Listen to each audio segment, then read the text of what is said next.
that makes you think about your nature, the devil absolutely hates. So they will go out of your mind to tell you that these are the things that are causing you to do bad things. While they'll put on a reality show run by a European, Fox News is run by a freaking Australian. How un-American is that? That's disgusting. We don't go anarchy. Anarchy, we don't do anarchy because that's a curse, which will put us in a state of like Cuba or Iran, or not Iran, but Iraq or something like that. It doesn't matter the fall. It was inevitable because karma falls on itself. And it encompasses everything.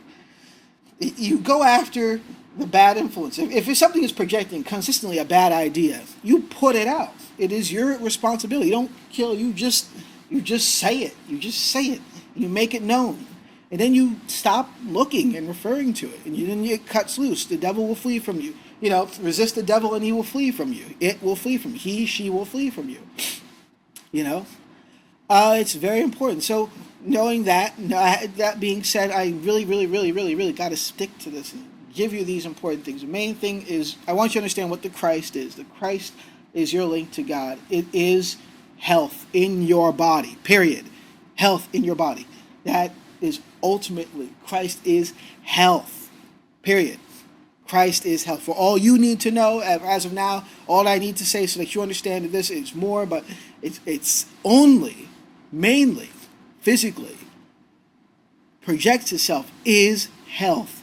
It is health and wellness of being. It doesn't matter what else is going on. It is only health. It protects you. So how does purity do that? Purity is the reversal of yielding to temptations, to fears rather. Temptation is also a creature.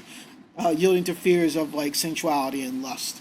And those things dull your senses. Like I said earlier, they blanket your senses. They dull your senses. They blanket. They try to cover your eyes. It's literally a blanket over. I've been taught this. It's a blanket being tossed over your head. Just take the blanket off by not doing, and most importantly, which leans into the most valuable part of prayer, most valuable part of purity, most valuable part of defeating the Antichrist, is in your thought. Silence, discretion, stillness. Discretion is your best friend. Discretion comes immediately after you've decided and begun to practice purity. Discretion. You do not. They make fun of kids with purity rings on television because they're talking about it. You don't wear a ring any more than you open your mouth. You shut up.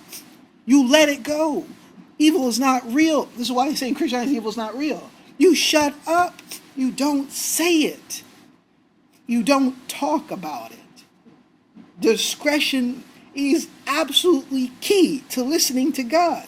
Shut up. Tact, silence, stillness. Do not move. Do not do anything. Listen, quiet. That's what prayer is. That's what willful minds with their sexual yoga, all of it, sensuality. That's what they're doing. They're imitating God. Do the same by actually doing your Christ work. Your being. You're expressing your actual identity. Be still. Do not speak. Hush. Put your fingers on go to spirituality.com. The first chapter of Science and Health, which is the book, is prayer. That's all you need to read. She says it. Put your fingers to lips. I cannot say the value of this is equal to purity.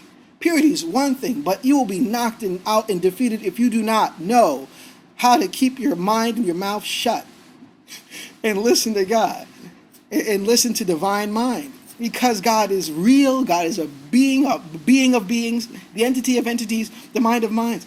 The most valuable thing to prayer is silence. You do not subscribe to idolatries, fundamentalisms, saying that the blood of whatever that. Your God, Jesus is your personal savior. No. It comes out of fucking South. Absolutely disgusting.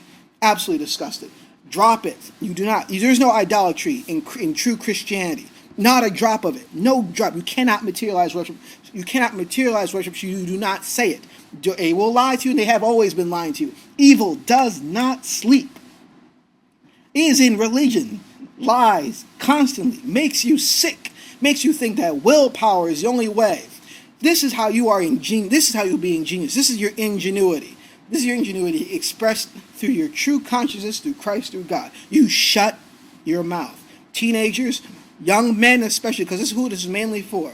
Young men, young men in America, across America, quiet, discretion, quiet, peace, letting go. Now, why are you quiet? So you can hear God, so you can sort out in your own personal mind. Sort out in the space, in your literal space of your thought.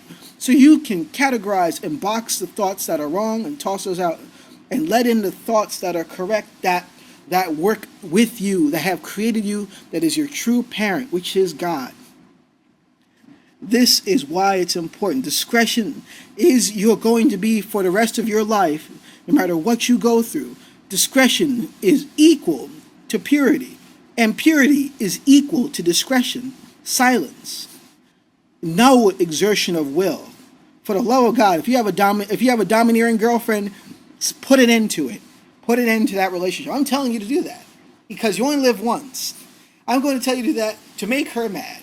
And reversal for girls, you have a domineering, willful jerk of a boyfriend. I'm telling you to put it out. Don't give him nothing. Silence. In every free moment that you have, move your legs to go to a quiet place, or don't move your legs. But actually, forget I said that. That's the devil. See that? See how he's trying to creep in? You stand perfectly still. You saw all he did? You stand perfectly still. You sit perfectly still. You kneel quietly, or you not kneel. I sit up. You don't move your lips. You don't move the lips in your mind any more than you move your lips. There's no vocalization. Utter silence, utter discretion. Because God has constantly forgotten, because the nature of God is love. God is love. He constantly drops not your sin, but drops sin. Love the sinner, hate the sin. However that saying goes. You drop it.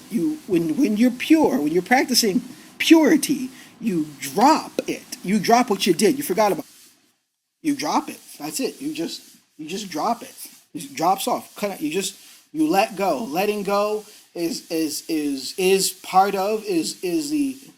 head of the body of discretion for prayer. You let it go out of your thought. How do you let go? By not continuing the conversation of it. Don't let yourself feel ashamed or guilty or condemning or angry or hateful or anything. Don't let these creatures in.